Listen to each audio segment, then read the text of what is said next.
Ladies and gentlemen, please notice that exits are conveniently located at the front and rear of this auditorium.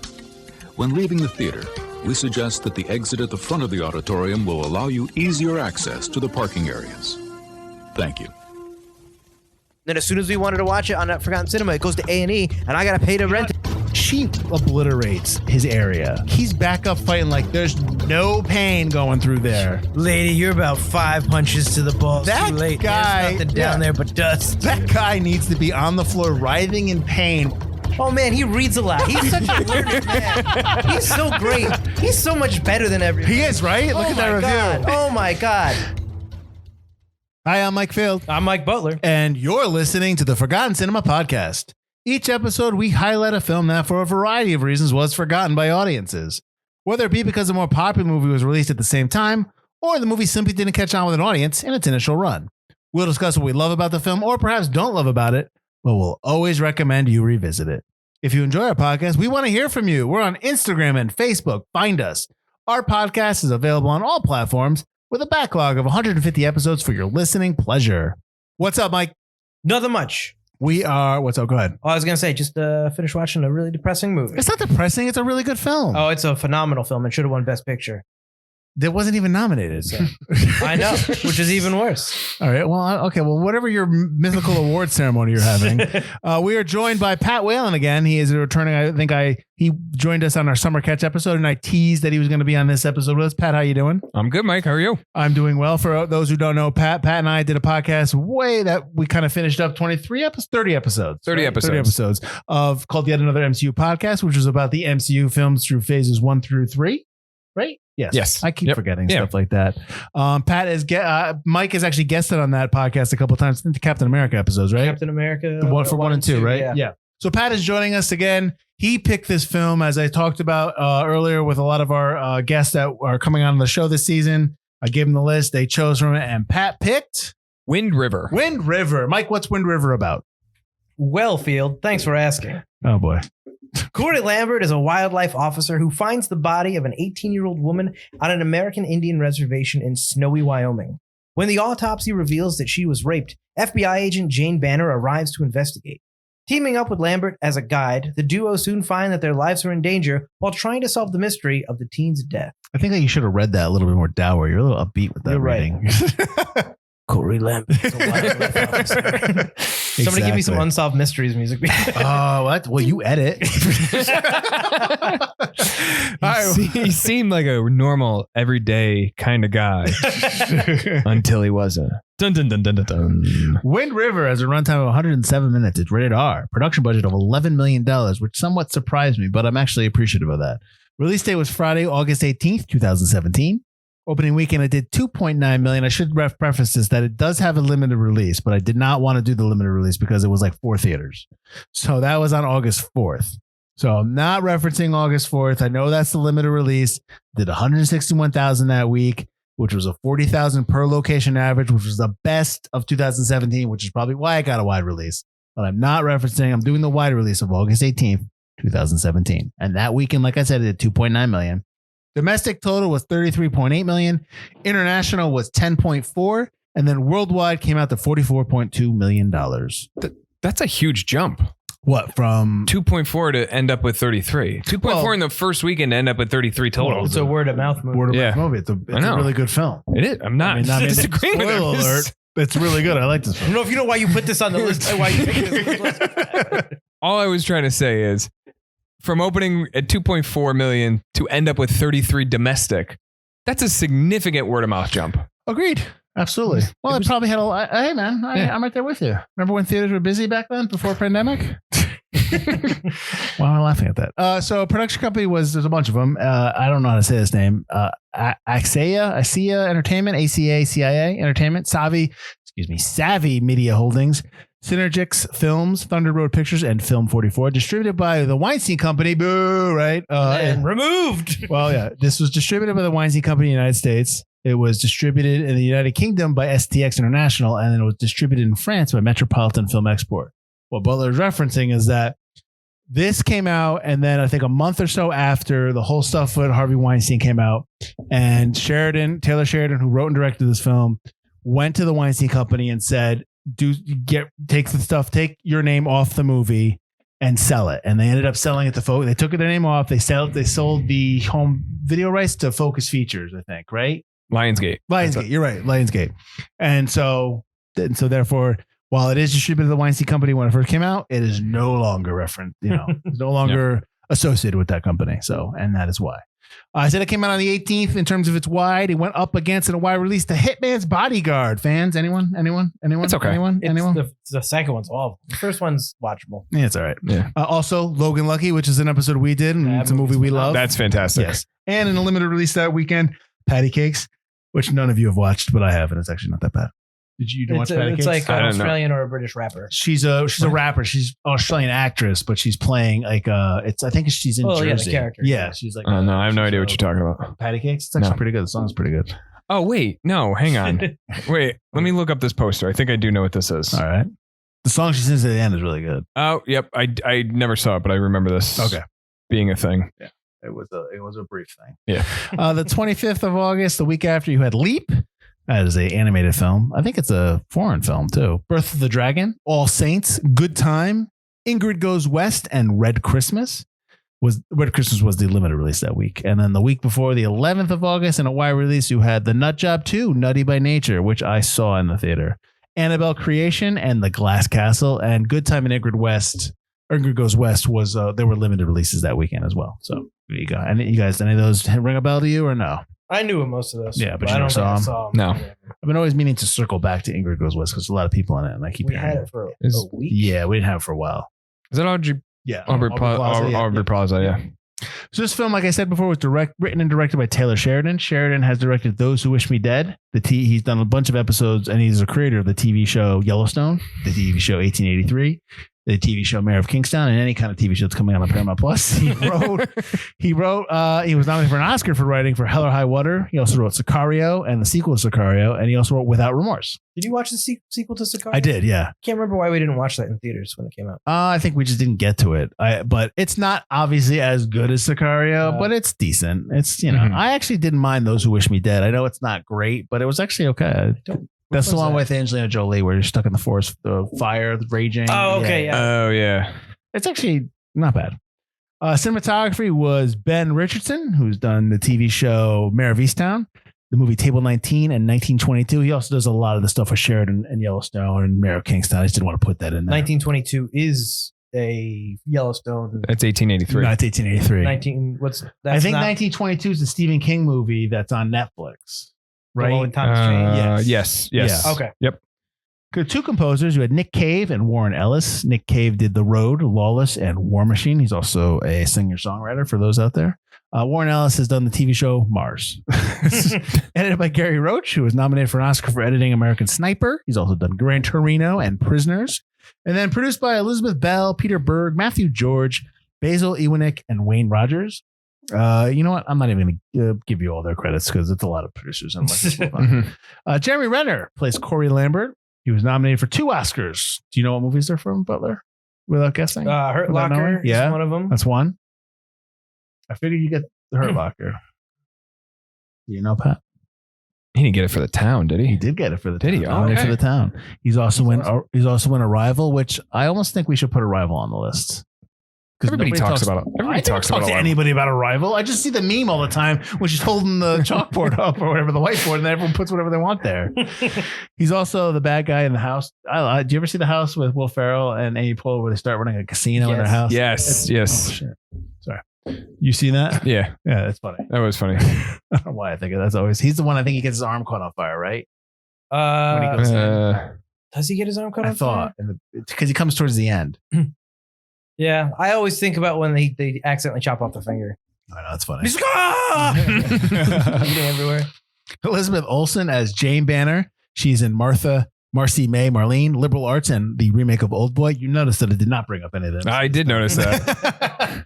I mean, I don't want to. You don't have to. I believe everyone would know that Renner plays Hawkeye and everything MCU, and Olsen is the Scarlet Witch or whatever. Yep. But I wanted to bring up some of the other stuff that Renner's also in Tag, which we bring up a lot. Tag's a good one. Tag's good. That's funny. Tag's funny. But I just didn't want to. I didn't think bringing up the MCU films, I know they all know them from that, but like I feel like this is so far removed from that I don't want to. And I have a point to make about that later in this movie, and he's good at aiming in Hawkeye. Yeah, aiming arrows that aren't there. I'm going to put that as an IMDb. I'm going to put that as an IMDb fact. Okay, go for it. Graham Greene as Ben. He is nominated for an Oscar for Dances with Wolves. He's also in Die Hard with a Vengeance and The Green Mile. Kelsey Asbill, I probably said that wrong, plays Natalie. She's in the TV show Fargo, Yellowstone, Pair of Kings. Gil Birmingham plays Martin. He is the father of Natalie. He's in the Twilight series. A lot of these people are in the Twilight series as well. He's in a lot of these people in Yellowstone, which he is in. He's also in The Lone Ranger, movie we did, Butler. Julia Jones plays Wilma, who I immediately knew. She plays the wife of Cory Lambert, the ex-wife. I immediately knew who she was because I saw Dexter New Blood, and she plays the sheriff in Dexter New Blood. She's also in Cold Pursuit, the movie. And then you have a couple other people in here that you probably recognize from the drilling camp. The drillers, Jon Bernthal, which I totally forgot he was in this film. Plays Matt. He plays the boyfriend of Natalie. He's in obviously TV show The Punisher. He's in the Accountant, which is an episode we did this season, Butler. He's also in The Wolf of Wall Street. James Jordan as Pete. He's in the Mayor of Kingstown TV show and the movie Destroyer. Pete is the main assailant in this film. Matthew Del Negro as Dylan from the TV show Sopranos and the TV show City on a Hill. And then Hugh Dillon as Curtis, who is in X Company and the TV show Flashpoint. So I think it's pretty much common knowledge that we all like this film.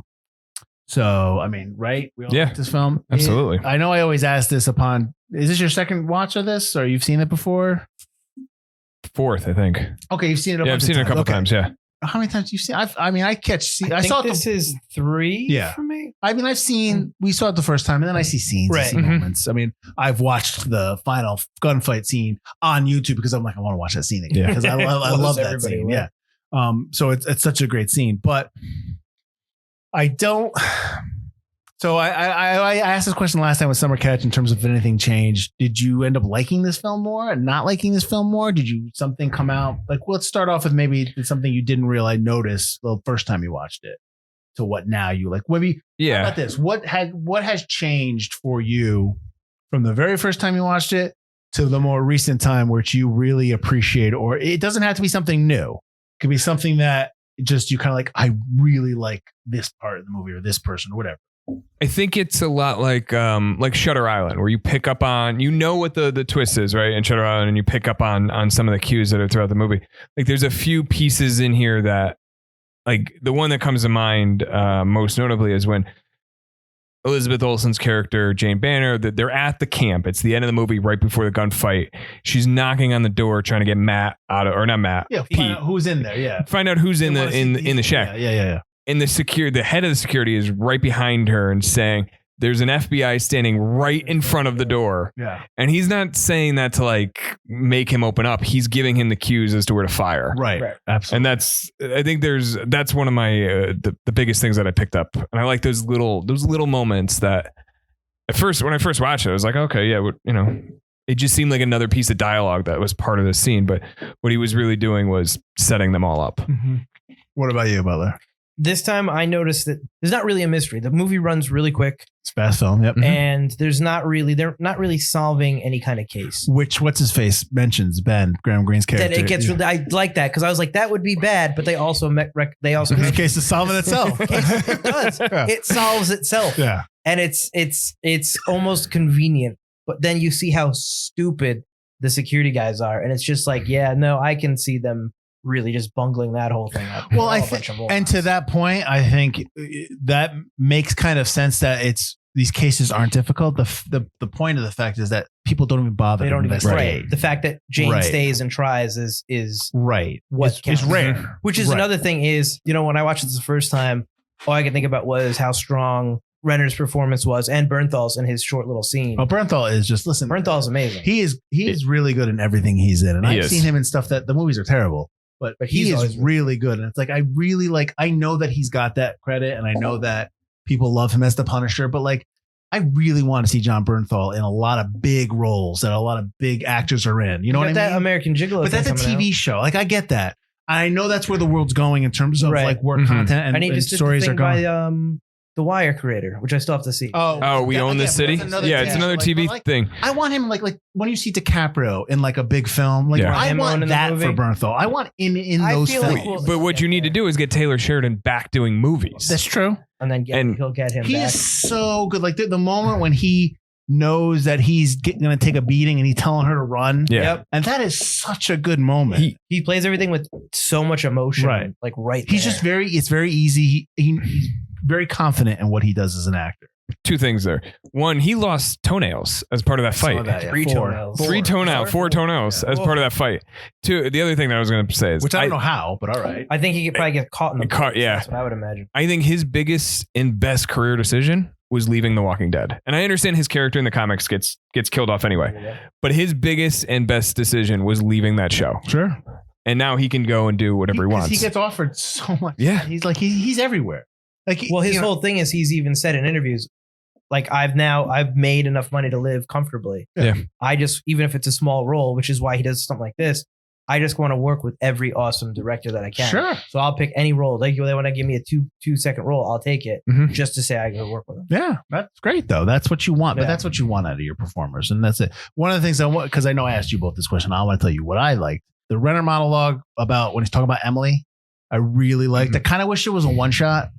That whole, because it's a huge monologue where he's just kind of talking about Emily to Jane, right? Yeah, Jane. Yeah. Trying to tell and just kind of the emotion that he's doing, and he's matter of fact. A lot of his dialogue is not matter of fact, but he doesn't have too much inflection. It's almost as is, and he's saying a lot, but he doesn't want to say a lot. I feel like that's because he says it early on as he ate his grief. Right. Yes. That whole moment. Yeah.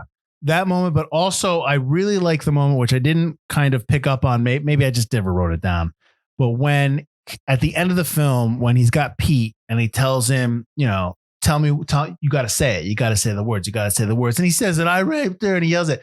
There's a moment where they cut to Renner's face and he's like holding back. He's eating that emotion that he talked about. Yeah. He won't let it come out. I thought it was a really, really cool moment. And I think like this movie could have easily dove into his past.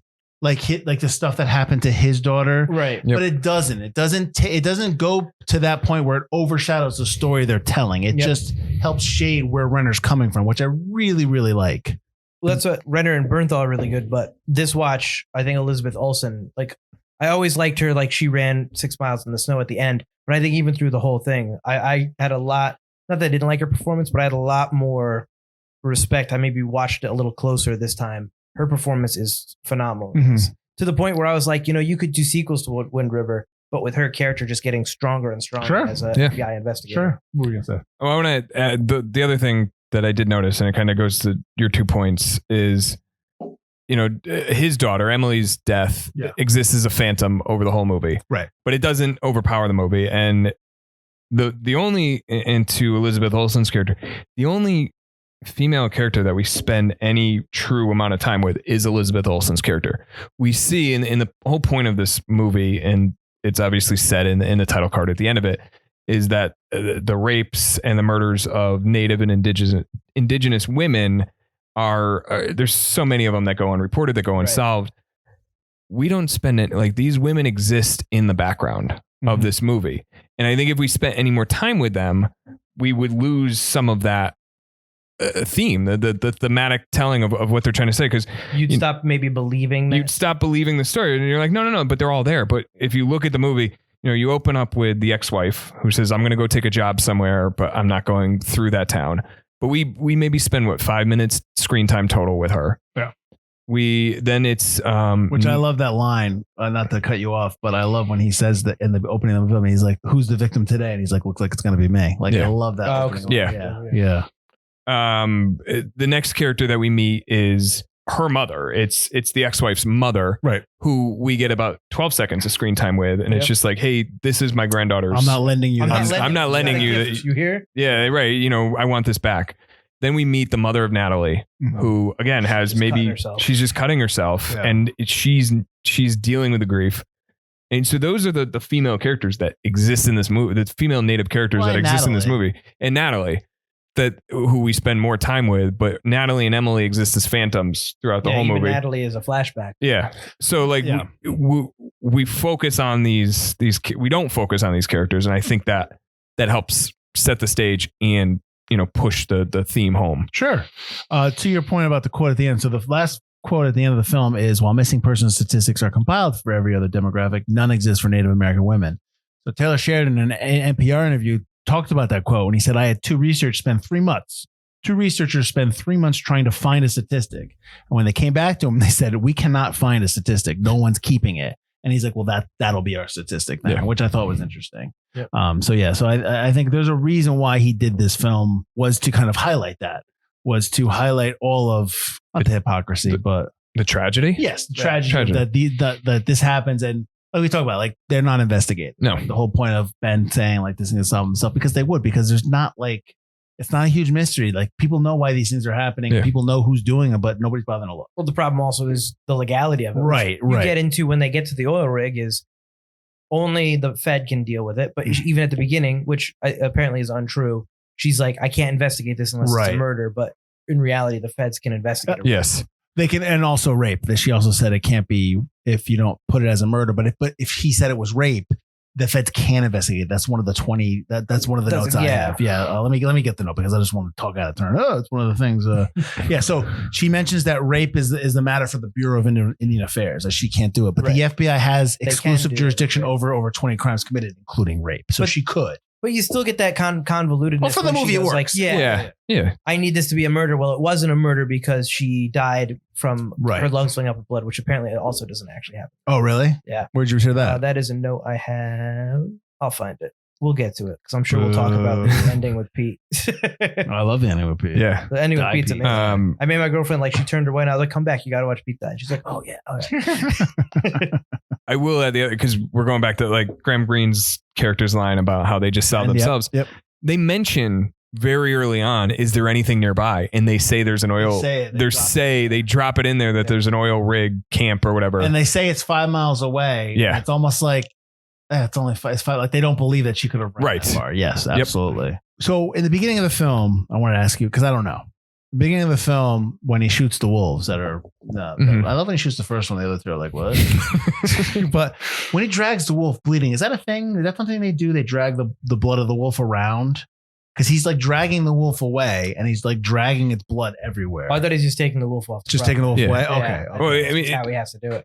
So I know in the Native American culture that, they want to respect the body no matter what happens to it. So maybe he wants to do something with it, skin it, do something. Yeah. He's got to bring it to somebody. Yeah. He can't just bury it or burn it. Right.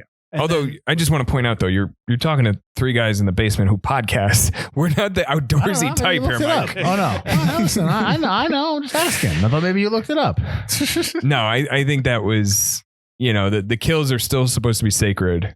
And you need to use the body, even though he's got to go kill those 3 that mountain lion family at some point. Well, he feels bad about it. Yeah, because he says the mom doomed the kids. Yeah, because she's practicing with livestock on how to hunt. Yeah, and by practicing on livestock, that's what they'll hunt going forward. Right, which is why he has to kill them. But when you have the food supply right there, what are you supposed to do as a mountain lion? Like, you're not supposed to know that, hey, they're all down there. Well, yeah, just trying to feed her kid, man. So it's not possible to freeze your lungs by running, even in extreme cold. Your air gets heated by the nose and throat before it reaches the lungs, and the lungs themselves are continually heated by your circulating blood. So you would die from hypothermia long before your lungs could freeze. Well, it still makes for a better ending of the movie, so I'm okay with it. Okay. And he reaches for the sky. Did you have the note that Olsen got snow blindness from this film? I did, and I totally believe that.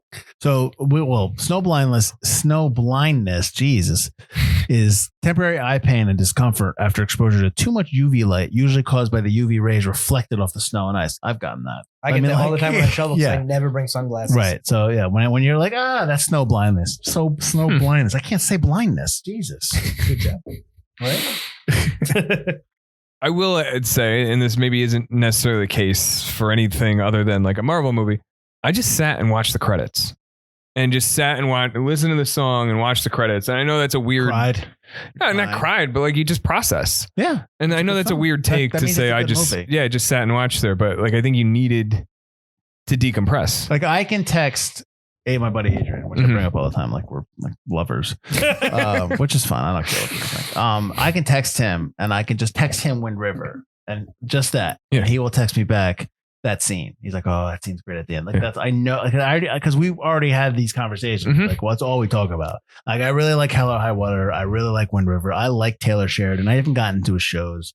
We tried to watch Yellowstone, but the first episode was a dead horse and Jody was out, so I have to watch it on my own. Oh, don't watch Up. Or I don't care. No, don't watch. Don't watch Nope then. She won't. She won't watch or it. Magic City. I'm fine with it. I tell her all the time. These aren't real. Like, we watched Jurassic Park: Fallen Kingdom, and she's like all sad. I'm like, they're not real. They're CGI. The brontosaurus does? Yeah, that is depressing. Not for nothing, but like he couldn't get into the water. He's huge. He did get in the water. No, he goes like this. He goes like this, and the water's boiling from the volcano. For those who don't see, I'm doing. He grandma's from Dante's Peak. He doesn't. He doesn't. I just watched it last week. He just like he wavers and then the smoke takes him and that's it. He falls down on the pier. All right, let me give you some facts then. All right. This is the 6th highest grossing indie film of 2017. I'm going to give you the top 5. And I don't understand how these are indie films. A Bad Mom's Christmas. What? 47 Meters Down. The Big Sick. Valerian and the City of 1,000 Planets, and The Foreigner. Valerian he funded completely on his own money. Okay. He lost so much money. Well, it's a bad film. Yeah. But The Big Sick? The Big Sick was an independent film. That was an Amazon indie. And they just kind of went to theaters. Okay, all right. Bad Mom's Christmas? That's I don't sequel. understand how Bad Mom's... The Foreigner with Pierce Brosnan and Jackie Chan? That was an independent movie. There's a lot, because I think that was French funded or something. That's pretty good. It's all right. It's good. Do I remember a lot of it? No. I don't remember a lot of it. I thought I liked it. But it's not Jackie Chan doing Jackie Chan stuff. I don't care. 47 Meters Down is the Peter Berg one, right? No, 47 Meters Down is the shark one. Isn't it the shark one where they're in isn't it? It's the shark one. I don't know. I'm pretty sure it's shark. I blame The Big Sick for Eternals and Obi-Wan. Oh, why? Because of Kumail Nanjiani. You're not a big fan. He was big in Silicon Valley. That's why. I didn't mind him in Obi-Wan. He's a little distracting, but not terrible. Well, you're right. 47 Meters Down is the shark one. Oh, jeez. Why am I thinking of what's the oil rig one with Peter Berg? Oh, that's because that's got Mark Wahlberg. Deepwater Horizon. Yeah. That's a good one. That was a good one. That's all right. I love Patriots Day. You should watch Patriots Day. Oh, I love Patriots Day. I would put Patriots Day on those. I love that. I like that. I did not. Some the hatchet. It's like, here, help. That whole gunfight scene is fantastic. It is. The whole movie's fantastic. It is. It's a really good film. And that's another film that really people don't like. I don't talk about Patriots Day. We're talking about Winter. Right. Patriots Day is a good movie. I'll do Patriots Day with you guys. I'm surprised nobody talks about that as much. I'll just do it right now. As much because that came out and it came and went. When it came out. Came and went because La La Land came out the same time. Yeah. And so we made the mistake, and now this is all going to get cut. I know that, but no, we don't cut stuff. Oh my god. This is getting long. We got 3 people talking about one movie, but now we're talking about 8 movies. We were in Boston. My sister and I were in Boston that weekend, and so our choice was Patriots Day or La La Land, and everybody's hyping up La La Land. So we're like, let's just go see it. We fell asleep. By the time they meet at the 80s, like she's telling him to play Iran. Yeah. I didn't see the rest of that movie. I don't like La La Land. No, me neither. I shouldn't say I don't like it. I'm not. It's not something that I'm like, oh my God, I love La La Land. It's fine. There's character choices in that film. I'm just like, I don't get. It's just they made choices in that film because of the plot, because of script. Okay, back to this. Anyway, do you like the Silence of the Lambs door knocking cut? You know what I'm talking about, right? Yes. Okay. Do you enjoy that part of the movie? Like that whole aspect? Yes. Okay. You're okay with that flashback happening that way? I think it's a really cool way to do the flashback. I'm not disagreeing with you. And I think a lot of people aren't seeing it coming. Right. And I think that it takes a character that you're just like, he's got to be the murderer. No, he's not the murderer. And makes him this extra character and lets you see that Natalie was almost out.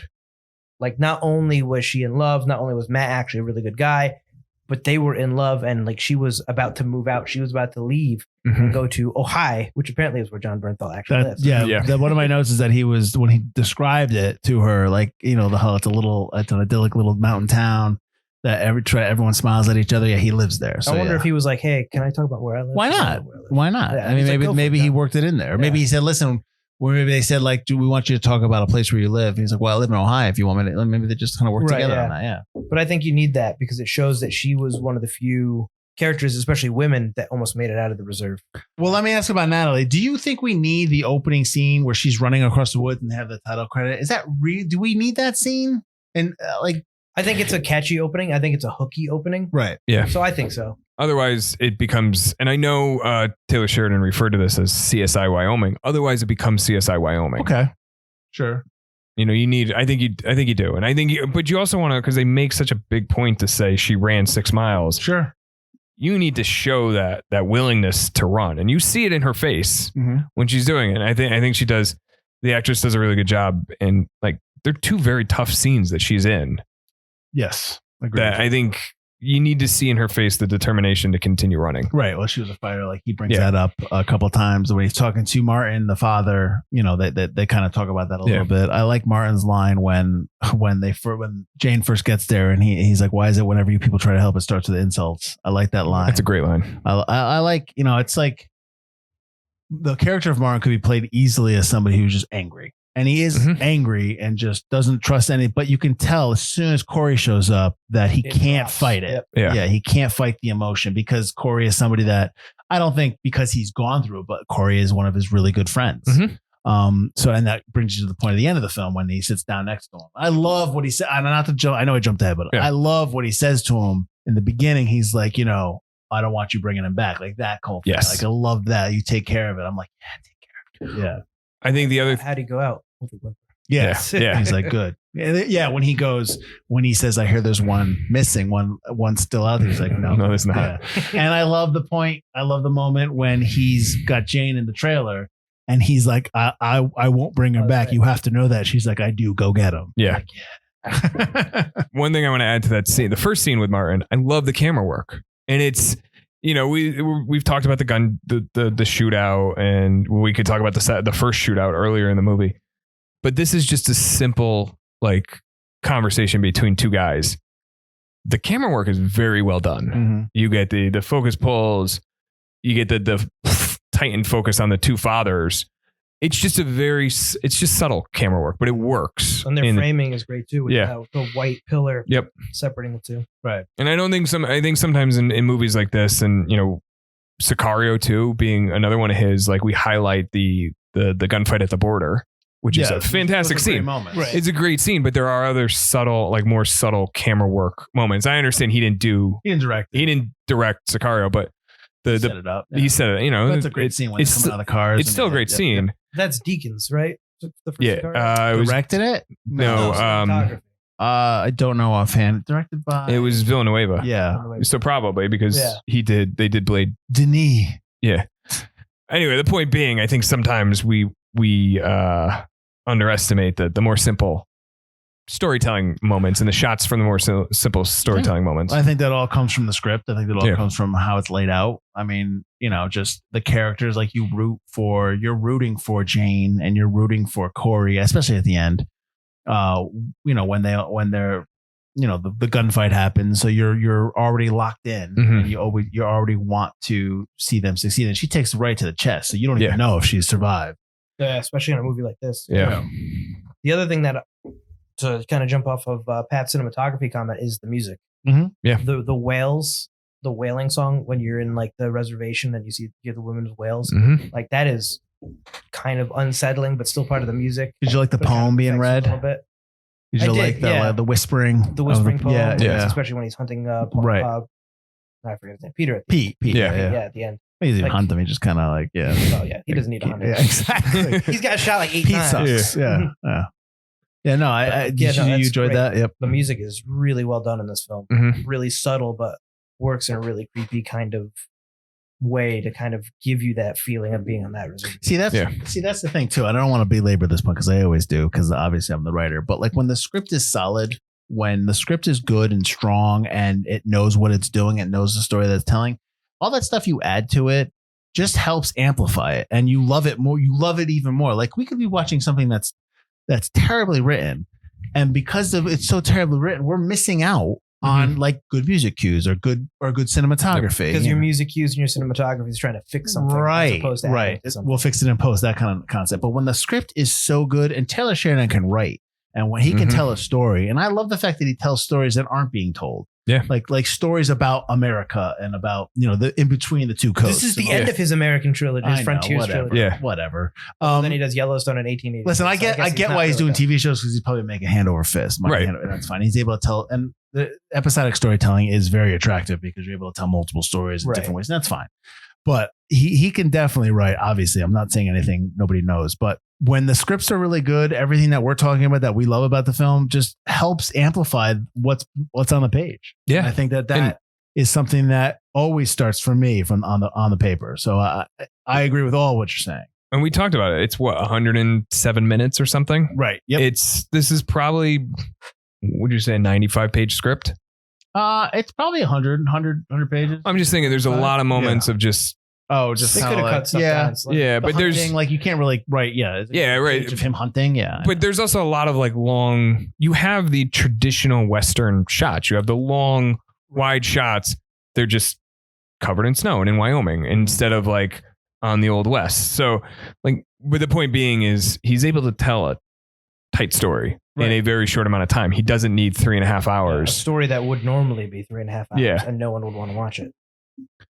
Do you think that? I mean, I don't know the answer to this. Do you think this is a better film than Hell or High Water? Just the same? I Not still as have good? to see. I haven't seen. Oh, shame on both of you. Shame on both. You know of I haven't seen it because All right. you always keep telling me to watch it. Put it on the list. We're gonna have to do this movie. Hello. I did after doing this. I put it on my list. Is it streaming? I can't believe you haven't watched this movie. All right. Well, I guess like you can't. You can't answer that question. I can't answer it. Hell or High Water. Sheridan didn't direct Hell or High Water. He wrote it. Right. But Hell or High Water is more of a. Chris Pine's really good in it. Ben Foster's really good in it. Jeff Bridges is really good. Everyone's really good in it. I think Sam Birmingham's in that as well. I think he plays his friend. But yeah, no, you should watch. I recommend it highly. The trailer makes it seem like this is going to be a weird statement, but like a grown-up Coen Brothers, like a grown-up Raising Arizona. It's not quirky like that. Okay. It's not. It's serious. It's okay. like then it's a bad trailer. Yeah, it's much along the lines of Wind River. And Sicario then. Okay. Yeah, it's serious. It's it's about two brothers trying to do right for their family, but it's not a jokey. So You basing this on Sicario, which is the other of his Frontier trilogy. right. I'd say this is better than Sicario, and I love Sicario. Oh, you don't? I love the opening moment in Sicario when they find the bodies. That's what in I'm the saying. house. I love Sicario, Yeah. and I think this is better. Well, Sicario is more of a. I also equate Sicario with more of a law enforcement type film. Sure, yeah. Yeah. I mean, not like people on their own, like Well, you also but you against the still have odds. Benicio del Toro, who's You kind do. of, Yeah. he's got his own thing going on, which you learned. But that's that's also what the second Sicario was about him. which mostly. I really want to watch the second Sicario. It's more like it's basically about him and what's his face? What's his name?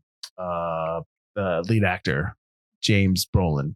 Josh Brolin. Josh Brolin is Because the lady from the first one's not in this one. No. Emily Blunt. No. the lady. I forgot who played her. I couldn't picture her.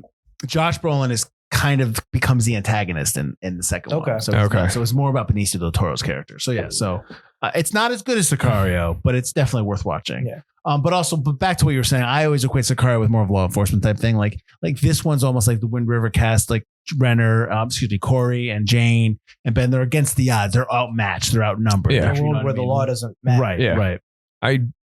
I'm going to go with Butler's take though. I like this and only because, and I think this is a tighter story than Sicario. I love Sicario. I think it's a fantastic movie. Sicario does meander a little bit. Too much. Yeah, I think this is a tighter story and gets to the point. It's a very small cast. Like they all do what they have to do.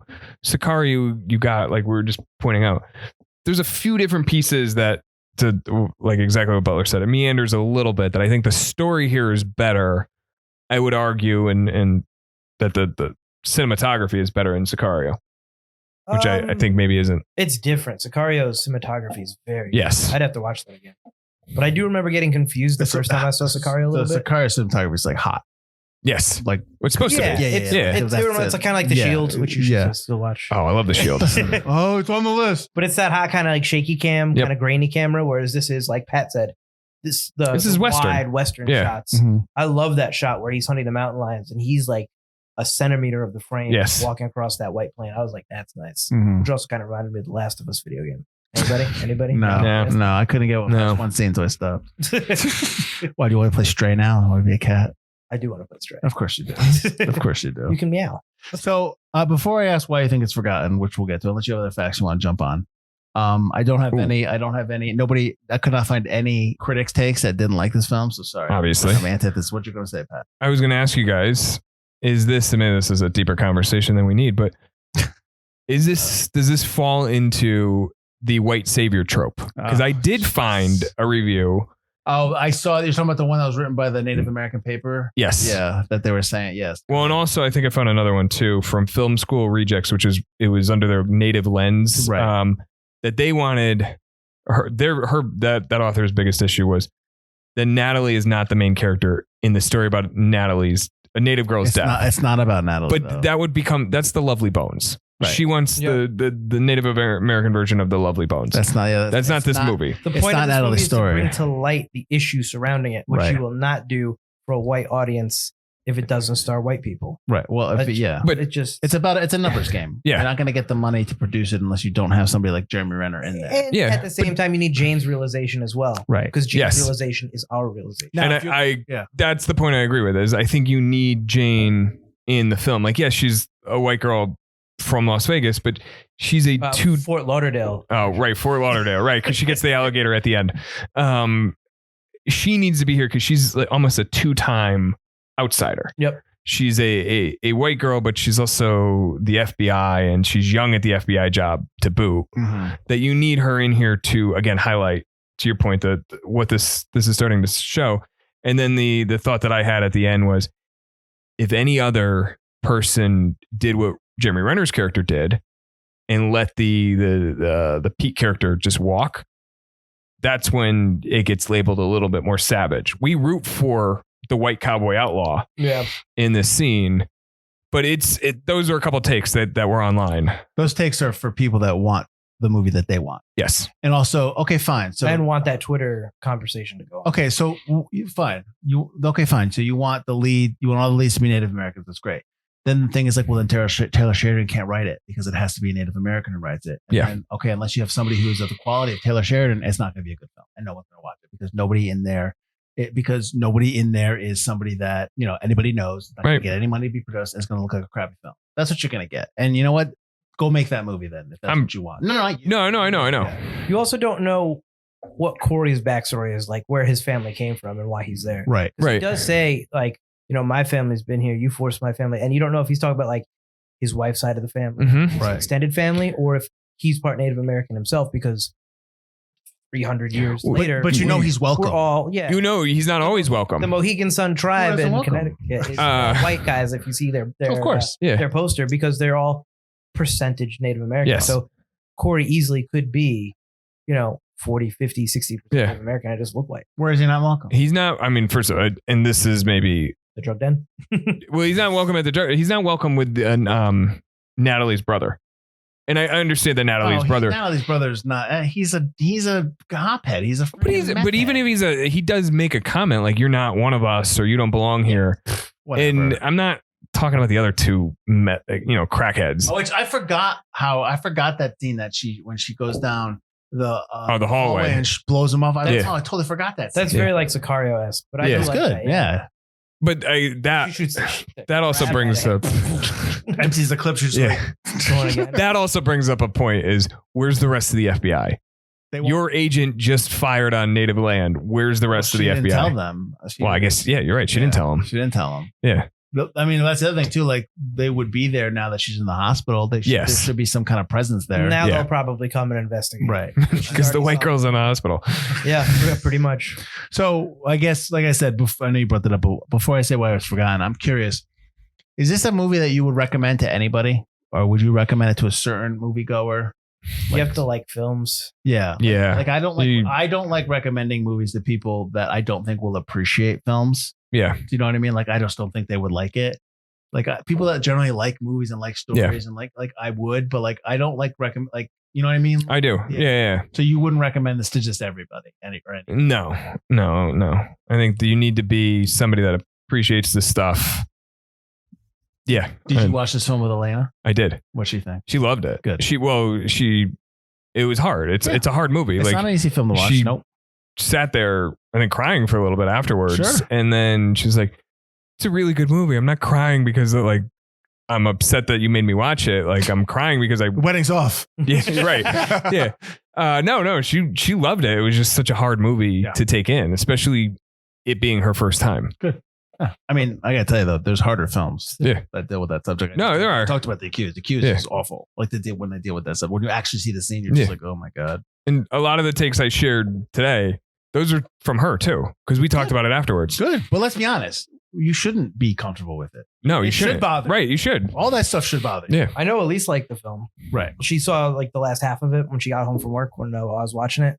And I think one of the reasons she likes it because she likes all that true crime kind of stuff. Mm-hmm. So I think somebody who really likes true crime or like those CSI type, so the podcast stuff, like the podcast stuff or like the unsolved, like the documentary type murder stuff, they would probably dig this because it's very similar to how the case is solved. It's also a matter of fact. Yeah. Yep. And Renner's so. What about you? You like Renner, you like Olsen, you both like the main performances. Yeah, I think they should have been nominated. Right. Yeah, I think the whole movie should have been nominated. And that's funny. I think that, and again, I haven't seen Hell or High Water, but I know Chris Pine was rumored to be in this.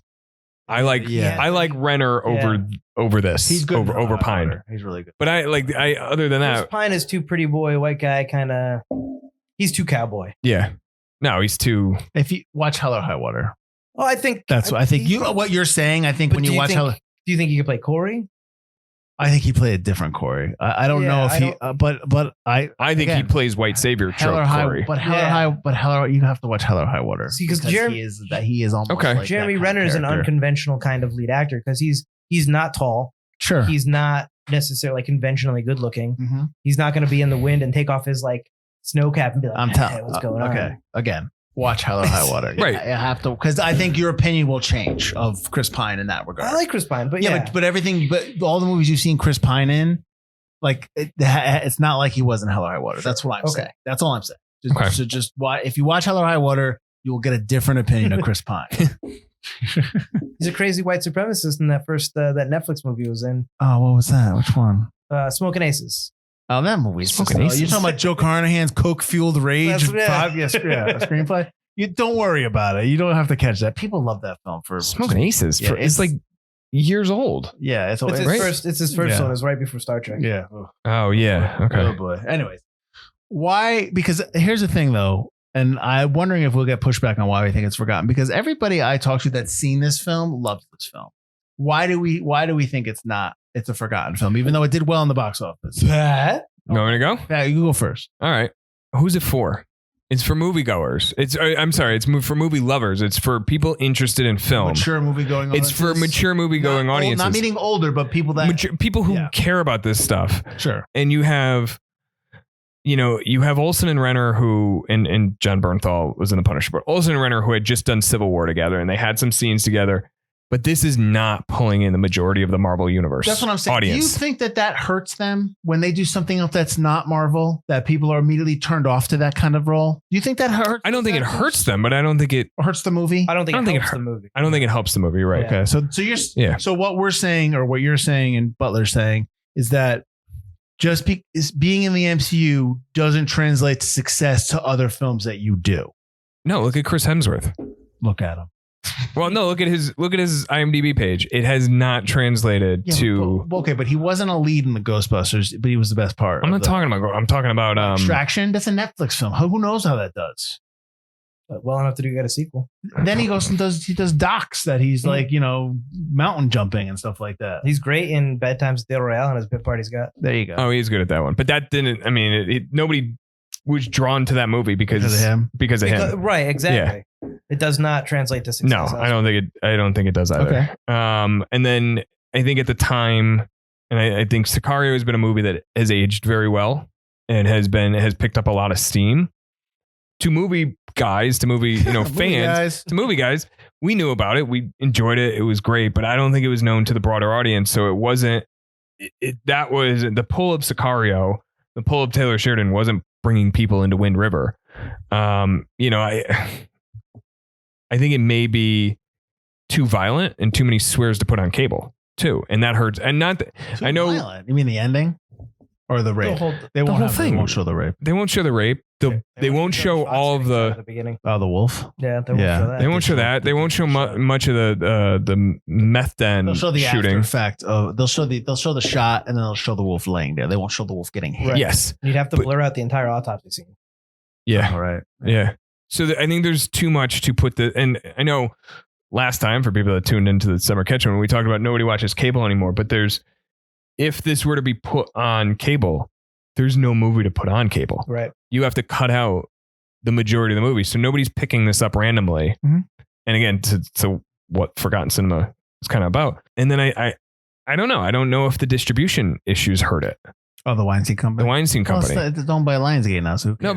No, but at the time when it was still and I understand we talked about the theater, the box office did really well, but there was the initial conversation of who owns the home release. Right. So I don't think it necessarily hurt it, but it certainly didn't help. Right. Well, So- why do you? I'm sorry, I didn't cut you off. Why do you think it's Forgotten, Butler? I think a lot what Pat said. I think MCU success doesn't translate into regular success. Sure. I think Jeremy Renner and Elizabeth Olsen are their B tier Avengers. as B well. tier? They're B tier. It's not Chris Evans. It's not Robert Downey Jr. So you're already not like at that higher level to get any interest. But it's also too adult. But it's also too not young adult, but too much like people our age. The seniors can't go watch this. Seniors will not like this movie. You know, working at the theater, I know they would come out on a senior Wednesday and say, this is too intense for me. Mm-hmm. I can't deal with this subject matter. So it's really for a late 20s to maybe early 50s type movie. Mhm. And that's your audience. That's it. I think a lot of it's not a date night movie. You're not taking your date to this rape movie. It's not happening. It's a tough watch, but I think true crime fans and film fans are the only ones that are really going to get anything out of this. Okay. To your point about the box office, I just want to, because I looked up the numbers. So the week after the week of the 18th, which was opening, I said at 2.9 million. The week after, it 4.6 million. So it gained. They had it in more theaters because the first week it was in 694 theaters. The second week it was in 2,000 theaters. Okay. So then it got 4.6 million. Then the next week it went to 600 more theaters. The following week was September 1st, the weekend, and it got 6.2 million. And then the next week, same amount of theaters was Labor Day weekend, and it got 7.8 million. So it was doing well. Yes. So it was kind of like a curve. It just kept increasing. And just, so I think that's where the pickup was for all that movie. Mm-hmm. I agree with what you guys are saying. I think that it would, like I said, it's probably forgotten because it's not a sexy film. Somebody might see it, but it's kind of a downer, like that kind of thing. It doesn't, I think MCU, you're right. Like they see it and because Renner and Olsen they're not playing every character that they know. But quite honestly, it's like, I'm happy that it's not, I'm glad that it had success, but I don't want it to get overblown. I don't want people to, you know what I mean? I don't know. I think if it gets overblown, that's when we get the procedural show version of this. I think Wind River. Yeah. I think, Butler, you made the comment earlier, it can work done the right way. And if Taylor Sheridan's putting it on Paramount Plus, we trust it. But if they're putting it on CBS after NCIS, it's garbage. Oh, yeah. And so you don't want it to be as mainstream. And maybe this is us being snotty and snippy, but we don't want it to be. Snippy. I also don't think it would work as like a continuing of this exact thing. It would have to be very different and just feature Elizabeth Olsen's character. It's a nice quick story that's like 100 pages or 100 minutes, 107 minutes that was told a story and got in and got out, and that was it. And it affects you in some way emotionally, and it made you. There was great moments in the film, and I think it's a solid film. I think it's a great Saturday night watch. It's not obviously I know I was pushing the negative thing. I don't have anything negative about this film. I love this film, and I will always recommend it to somebody who is serious about film. I don't think I would just recommend it to like somebody who's going to turn around and be like, it was all right, because then I'll be like, we're not worth telling. It's almost one of those films that I would recommend to people, and if they come back with a different reaction, I'll be like, I'm no longer recommending good films to you. Like that. Yes. All right, cool. Butler, where can they find us? You can find us at ForgottenCinemaPodcast.com or ForgottenEntertainment.com, as we are part of the Forgotten Entertainment family. While you're there, check out all the other great podcasts we have, like Yet Another MCU Podcast with Pat. And Mike. Yes. Yuck. You. Fine, yes, you are in it. Well, it's with Pat and Mike. And join us on the social medias, including Forgotten Cinema's The Lobby, on Facebook, where we talk about the movies, where you can like tell us what you think about Wind River, how stupid we are for saying it's forgotten when it's not forgotten, not having listened to the episode all the way and hearing why we think it's forgotten, I guess. Animosity there. Wow. And while you're listening to us right now on whatever podcast platform you are listening to us, feel free to like, rate, and subscribe to us. That would help us out a lot. Awesome. Pat, thanks for joining us again. It was good to have you for another time. You got anything you want to say, you want to add, or just thanks you to us for thank you for having me. Oh, glad we could talk about a movie that we all enjoyed. We all enjoy, or we all appreciated. Summer Catch film. I got you. How dare you reference Summer Catch in this Wind River episode? So for those who don't know, go back to watch our Summer Catch. Listen to our Summer Catch episode. Pat was on that as well. It's a movie he loves apparently for a variety of reasons that we talk about. If you want a little pick me up, watch a little lighter film. Yeah. Next week we're getting kid friendly with the 1997 film Mouse Hunt. I've seen this film. I just don't remember any of it. I saw it when I was really little. I really liked it. I remember it having really good sets. Did you know that this is Gore Verbinski's directorial debut? I read that when I was looking it up the other day. All right, then. Well, that's next week, Mouse Hunt. Until then, everyone have a great week on Mike Field. Not Mike Butler. And this has been Forgotten Cinema.